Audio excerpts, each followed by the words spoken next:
Hello guys, welcome back. I hope you are doing well. अभी BITSAT का second attempt बहुत पास है and lot of you are very tensed कि क्या होगा और क्या नहीं। So I wanted to tell you यार, देखो ज्यादा टेंशन मत लो। I through each and every comment and understand कि आप किस फेज से गुजर रहे हो। I will say just have patience, सब ठीक ही होगा, डोंट वरी।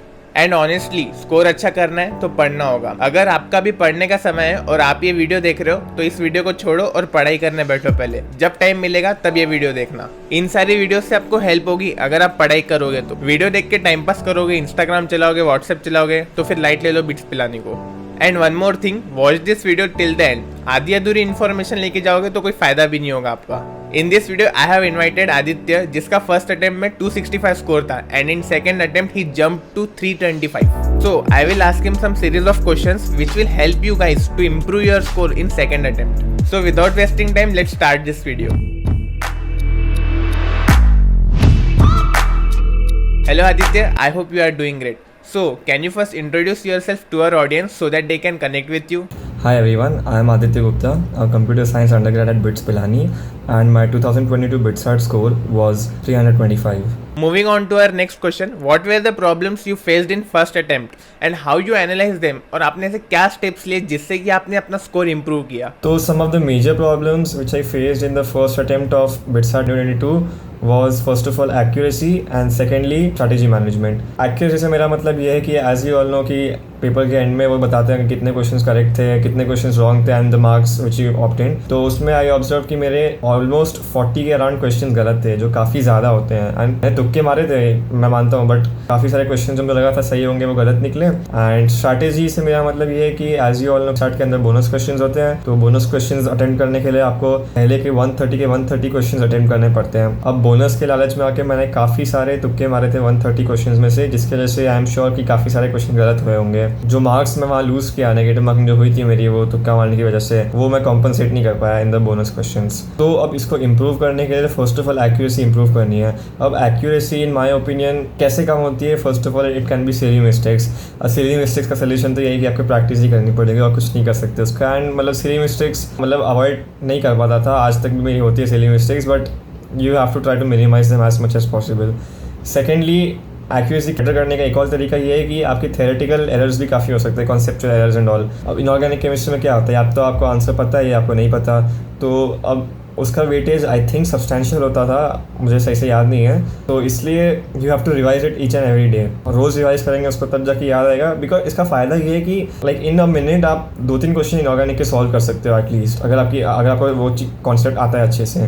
तो जो ये कॉन्सेप्ट है जो जिनका वेटेज काफ़ी हाई होता है, आपको उनको रिवाइज करना पड़ेगा फर्स्टली। सेकेंडली वही है कंसेप्चुअल एरर्स की, आपको कोई कॉन्सेप्ट नहीं आता, इफ़ यू थिंक कि थोड़े से टाइम में उसको प्रॉपर कर लोगे, अच्छे से पढ़ सकते हो, तो वो करेक्ट कर लेना चाहिए। अगर आपने ये कर लिया तो आपका एक्यूरेसी सही हो जाएगा। वन मोर थिंग, अब स्ट्रैटेजी सही करने के लिए मॉक टेस्ट देना इज़ वेरी इंपॉर्टेंट, ठीक है। आई थिंक मॉक टेस्ट देना is as important as doing the PYQs। तो मॉक टेस्ट देने के लिए मैंने फर्स्ट अटेम्प्ट में एक्चुअली इतने मॉक टेस्ट दिए नहीं थे। पेपर पैटर्न चेंज होकर 390 मार्क्स का हुआ था एंड इंस्टेड ऑफ 390 मैंने 450 मार्क के PYQ वाले मॉक टेस्ट दिए थे, जो बहुत ही खराब डिसीजन था in my opinion. Any tip which helped you to increase your speed and accuracy for BITSAT? Speed increase करने का एक और तरीका ये है कि अपनी स्ट्रैटेजी सही से बनाओ। नो आपके कौन से सब्जेक्ट्स अच्छे हैं, कौन से सब्जेक्ट्स वीक हैं, किस सब्जेक्ट में कम टाइम लगता है। जैसे मेरे केस में केमिस्ट्री में काफ़ी कम टाइम लगता है केमिस्ट्री में, बिकॉज लाइक उसमें काफ़ी क्वेश्चन ऐसे इनऑर्गेनिक केमिस्ट्री हो गया, कुछ ऑर्गेनिक के क्वेश्चन भी ऐसे हो गए जो विद इन सेकेंड सॉल्व हो सकते हैं, बिकॉज या तो आपको आता है या नहीं आता है, आप उसमें ज़्यादा ऐसे सोच के नहीं कर सकते उसके अंदर। तो इसका फ़ायदा ये होता है कि from chemistry you can extract time and give it to maths. आप केमिस्ट्री में से केमिस्ट्री को 1 घंटे की जगह आप उसमें आधे घंटे में केमिस्ट्री को करके आप बाकी टाइम मैथ्स और मैथ्स में जो लेंदी क्वेश्चन होते हैं उनको दे सकते हो। एंड ये बहुत अच्छी स्ट्रैटेजी है, बिकॉज मैथ्स के लिए आपको ज़्यादा टाइम देना पड़ेगा। ये फैक्ट है, जेई मेन्स, एडवांस, बिटसेट सब में ये होता है, आपको मैथ्स में लेंदी क्वेश्चन ज़्यादा हैं, वेटेज भी अच्छा होता है, तो आपको उसमें टाइम देना ही पड़ेगा। एंड एक्यूरेसी इंक्रीज़ करने के लिए what you can do is कि एक तो माई ओपिनियन काफ़ी लोगों की एक्यूरेसी कम BITSAT में इसलिए होती है बिकॉज वो बोनस क्वेश्चन के पीछे पड़े होते हैं। अब बोनस क्वेश्चन करने के लिए आज मैंने पहले बताया था कि आपको सारे क्वेश्चन 130 के 130 अटेम्प्ट करने पड़ेंगे पहले, तो उस चक्कर में लोग काफ़ी तुक्के मारने लगते हैं। ऐसा मत करना, आप देखो आपके लिए क्या बेटर है, बोनस अटेम्प्ट करना चाहिए या नहीं, उस हिसाब से तुक्के मत मारो, नहीं तो फालतू में। उससे देखो बहुत चांस है कि अगर आपने लॉजिकल तुक्का नहीं मारा तो आपका जो आंसर है वो गलत हो जाएगा, स्ट्रेट अवे -1 मिल जाएगा, तो कोई फ़ायदा नहीं है उसका। तो बेसिकली यही है कि जो क्वेश्चन आता है उनको सही करो, जो नहीं आता उनमें अगर गेस करना ही है तो लॉजिकली गेस करो, या कुछ केस में अगर आपको लग रहा है कि आपके पास बोनस के लिए टाइम है, आपको तुक्का मारने पड़ेगा, तो ही ऐसी स्ट्रेट में तुक्का मार दो बिना कोई लॉजिक लगाए। After reading lot of comments I get to know कि बहुत सारे बच्चों ने इंग्लिश और एलआर में बहुत ज़्यादा टाइम दे दिया, जिसके वजह से उन्होंने दूसरे सेक्शंस को इग्नोर कर दिया। तो आपने इंग्लिश और एलआर को कैसे अप्रोच किया था? What was your strategy? तो इंग्लिश और एलआर में मैं ऐसा बोलूँगा कि आप इंग्लिश भी अटेम्प्ट कर सकते हो, एलआर कर सकते हो, दोनों में से कोई भी पहले अटेम्प्ट कर लो, it doesn't make that big of a difference. अब इंग्लिश में क्या है, जो कॉम्प्रिहेंशन अगर आता है, मुझे एक्जैक्टली याद नहीं, अगर कॉम्प्रिहेंशन आता है तो उसमें थोड़ा टाइम टेकिंग है वो। बाकी जो सिनोनिम्स हो गया, antonyms, like one word for the many words, ये सब हुआ, तो इसमें तो लाइक या तो आपको आता है या नहीं आता है। तो अगर आपको आता है do it, move on very quickly, नहीं आता तो छोड़ के आगे बढ़ जाओ, एंड में आना अगर टाइम बचे तो। एलआर में भी ये है कि बहुत टाइम नहीं देना है एलआर के अंदर, ठीक है। आई नो एलआर काफ़ी इंपॉर्टेंट है, उसका वेटेज भी अच्छा खासा है, तो एलआर में टाइम देना, बट ज़्यादा टाइम मत देना इसके अंदर। क्वेश्चन बन रहे हैं तो अच्छा है, नहीं बन रहे तो कोई बात नहीं, वापस आना उसके ऊपर। बिकॉज आपको पता होगा कि अगर आपका कोई सब्जेक्ट स्ट्रॉन्ग है तो आप ऑब्वियसली उसको ज़्यादा टाइम देना चाहोगे। तो just because LR and English आपने सुना है कि बहुत स्कोरिंग है, डजंट मीन कि आपको उसमें बहुत सारा टाइम देना पड़ता है।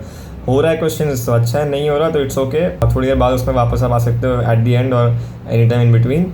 बट ये है कि उस एक क्वेश्चन पे फिक्सेड होकर बहुत टाइम मत देना, बिकॉज ये फिर for subjects like maths and physics जिसमें कैलकुलेशंस काफ़ी होती है, तो उसमें आपको टाइम की प्रॉब्लम बहुत हो सकती है अगर आपने एलआर और इंग्लिश में बहुत टाइम वेस्ट कर दिया अपना। तो moving on to your next question, what was your paper solving strategy Aditya? तो सबसे बड़ा तरीका which I found very useful, जो मैंने अपने टाइम पे यूज़ किया था both for JEE Mains also and BITSAT was, कि आपका जो भी टाइम लिमिट है पेपर का, आप उससे 15 मिनट पहले पेपर करने का ट्राई करो। व्हाट आई मीन इज़ कि बिटसार्ट 3 घंटे का पेपर है, राइट। तो इंस्टेड ऑफ 3 आवर्स जो भी आप मॉक टेस्ट दोगे, आप उसको 2 और 45 मिनट्स में जितना भी हो सबमिट कर दो।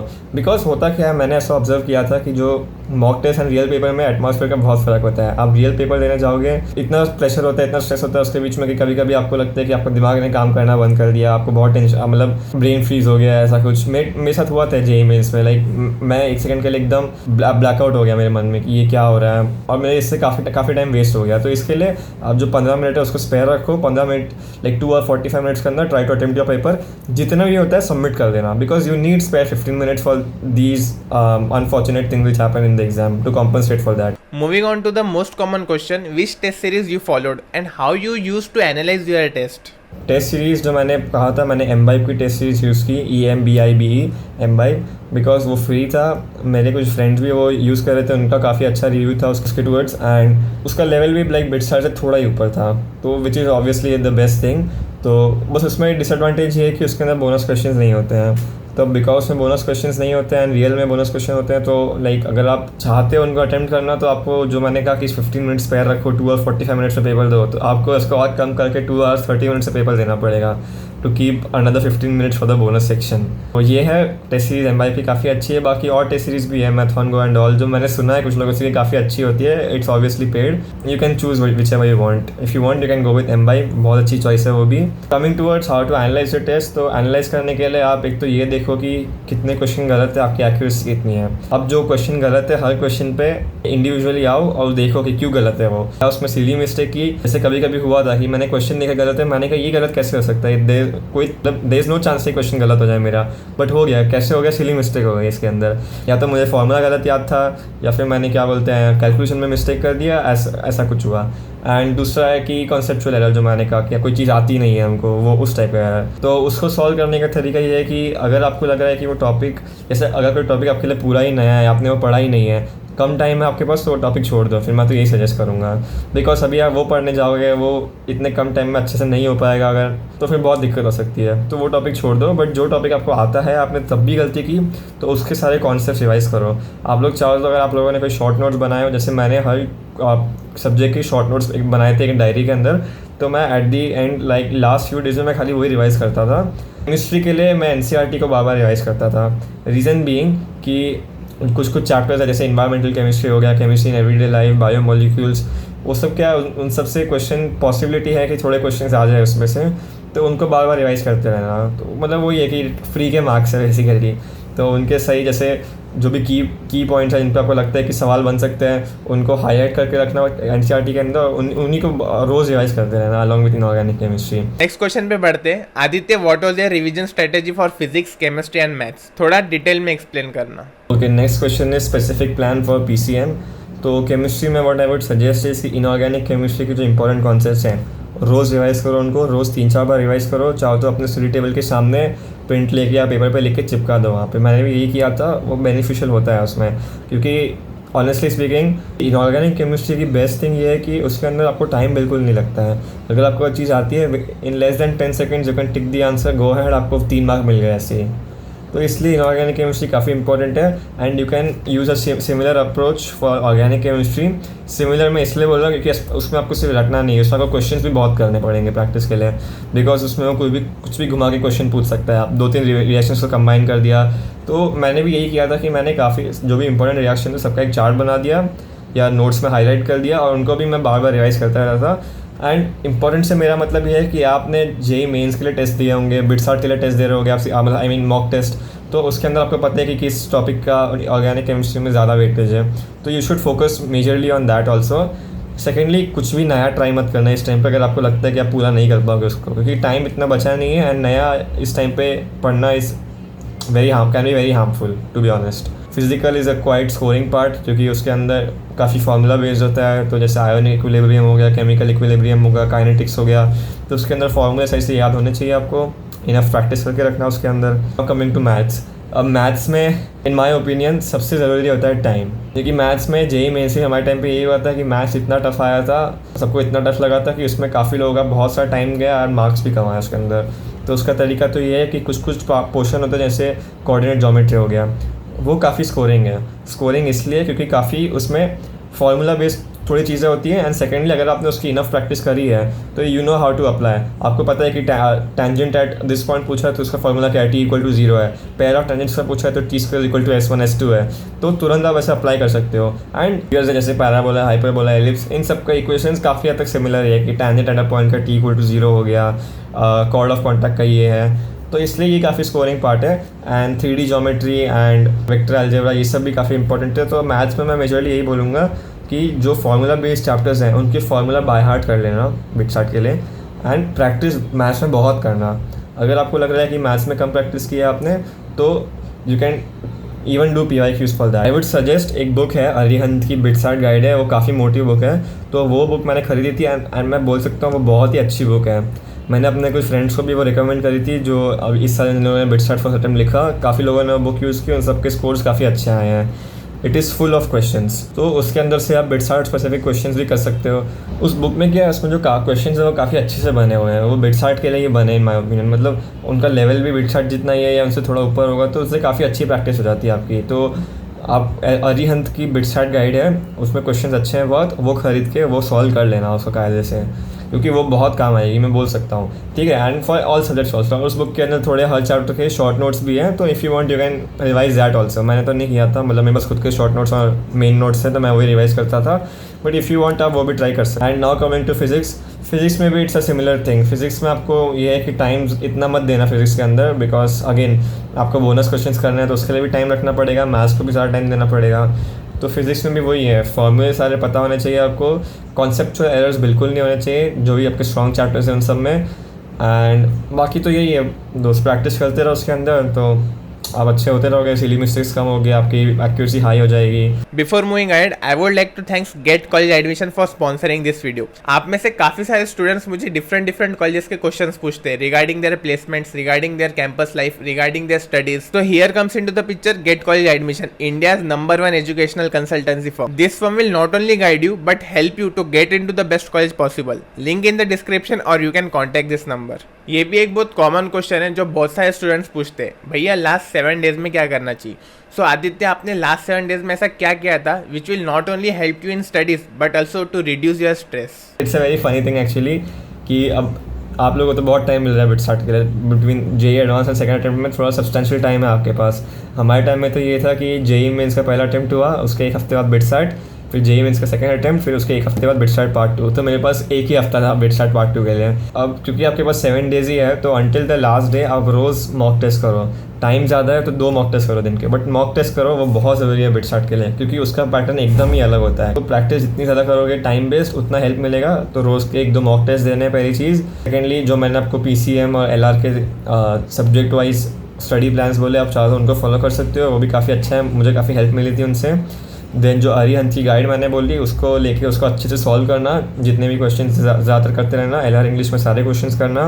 बाकी तो ये है कि इतना टेंशन मत लेना, it is a very big possibility. अगर आपके मॉक टेस्ट में थोड़े कम मार्क्स आ रहे हो तो रियल टेस्ट में थोड़े से ज़्यादा आ जाए, उल्टा भी हो सकता है, but like take it easy for now, मेहनत बहुत करना। And the final question of this video, last minute tip from your side, Aditya. मैं लास्टली यही बोलना चाहूँगा कि मॉक टेस्ट के लिए M/by mock test is very good, it's free.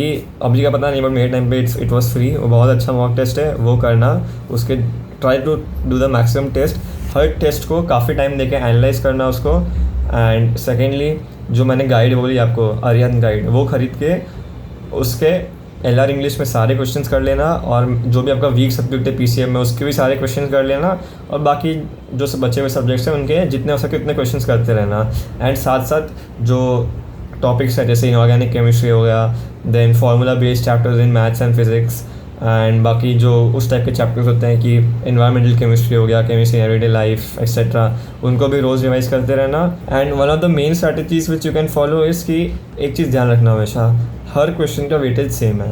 तो अगर आपके पास 5 मिनट बचे हो, आपके पास 5 क्वेश्चन मैथ्स के बचे हो, 5 क्वेश्चन केमिस्ट्री के बचे हो, तो ऑब्वियसली 5 क्वेश्चन केमिस्ट्री के करना, अगर आपका केमिस्ट्री अच्छा है तो। रीज़न बीइंग कि वो कम टाइम में सॉल्व हो सकते हैं एज़ कम्पेयर टू मैथ्स, और आपको सेम ही मार्क्स मिलेंगे, चाहे आप 5 क्वेश्चन मैथ्स से करो, चाहे 5 क्वेश्चन इसके करो। बोनस क्वेश्चन जो होते हैं, it is a very big Gamble, because काफ़ी लोग होते हैं, वह क्या करते हैं कि बोनस क्वेश्चंस के लिए काफ़ी सारे तुक्के मार देते हैं, और फिर बोनस क्वेश्चंस करते हैं जिसमें उनका इतनी एक्यूरेसी होती नहीं है। तो उसमें लॉस क्या हुआ, उनके बोनस क्वेश्चन में भी उनको इतने मार्क्स नहीं मिले, एंड जिन्होंने तुक्के मारे वो भी बहुत सारे गलत हो गए।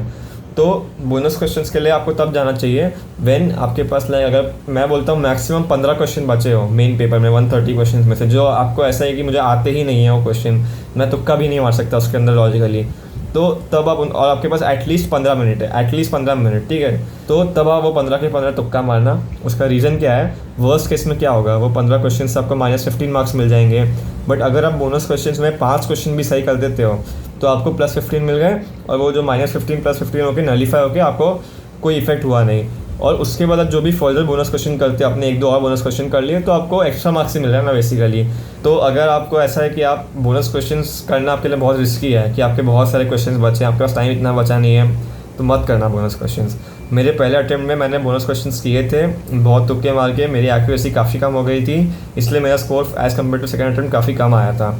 सेकेंड अटेम्प्ट में मेरी एक्यूरेसी भी हाई थी, मैंने टाइम भी अच्छा बचा के रखा था, मैंने टाइम प्रेशर में काफ़ी प्रैक्टिस कर ली थी उसके बिटस्टार्ट सेकेंड अटेम्प्ट के पहले, तो इसलिए मेरे पास इनफ टाइम था। आई थिंक मेरे पास 25 मिनट्स रह गए थे बोनस क्वेश्चंस के लिए, एंड आई गेस खाली 12 क्वेश्चन बचे थे जो मुझसे नहीं हो पा रहे थे, तो मैंने 12 के बाद तुक्के मारे और बोनस क्वेश्चन पे चला गया मैं, तो फिर आप स्कोर काफ़ी बूस्ट हो गया उससे मेरा। तो yes, all the best. And आपको कोई भी डाउट्स हो तो आप वीडियो के कमेंट सेक्शन में डाल सकते हो, I will be more than happy to solve it for you.